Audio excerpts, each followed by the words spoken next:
నమస్తే. ఇప్పటికీ గ్రామ బహిష్కరణ అనే మాట మనకు వినిపిస్తుంది. ఇలా వార్త వచ్చింది.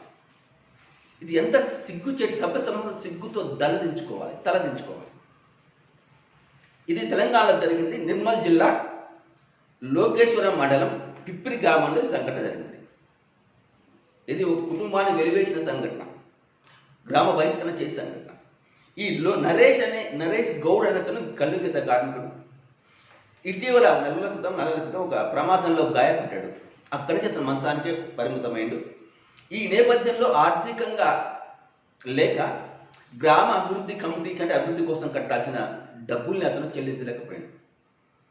దీంతో గ్రామ కమిటీ అయ్యో అని అతను ఆదుకోవాల్సింది పోయి గ్రామ కమిటీ సమావేశమై ఒక తీర్మానం ఏమని, నరేష్ గౌడ్ నిర్వహించే కళ్ళు దుకాణాలు ఎవరు కళ్ళు తాగొద్దు, వాళ్ళ భార్య నిర్వహించే కిరాణా దుకాణాలు ఎవరు సరుకులు కొనొద్దు, అలా చేస్తే 50,000 ఫైన్ వేస్తామని బెదిరించింది గ్రామస్తుని.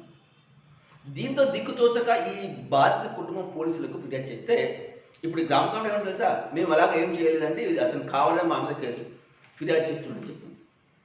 ఇంత రాద్ధాంతం ఎందుకు జరుగుతుంది? అతను ఏం చేయకపోతే వీళ్ళు సో ఏంటంటే గ్రామాభివృద్ధి కమిటీ గ్రామాభివృద్ధి కోసం ఇవ్వాల్సిన డబ్బుల్ని అతను ఇవ్వలేదని గ్రామ బహిష్కరణ చేయడం ఎంతవరకు సంబంధించి. అది గ్రామ బహిష్కరణ ప్రజాస్వామ్యంలో చట్టబద్ధమా? అయినా గ్రామ కమిటీ ఎవరు? చట్టం ఉంది, అతనికి మన పనులు చేస్తూ అవన్నీ వదిలిపెట్టి ఒక గ్రామ కమిటీ పేరుతో ఒక కుటుంబాన్ని బహిష్కరించడం అనేది ఇంతకంటే సభ్య సమాజం సిగ్గుతో తరదించుకోవాల్సిన సంఘటన వేరే లేదు.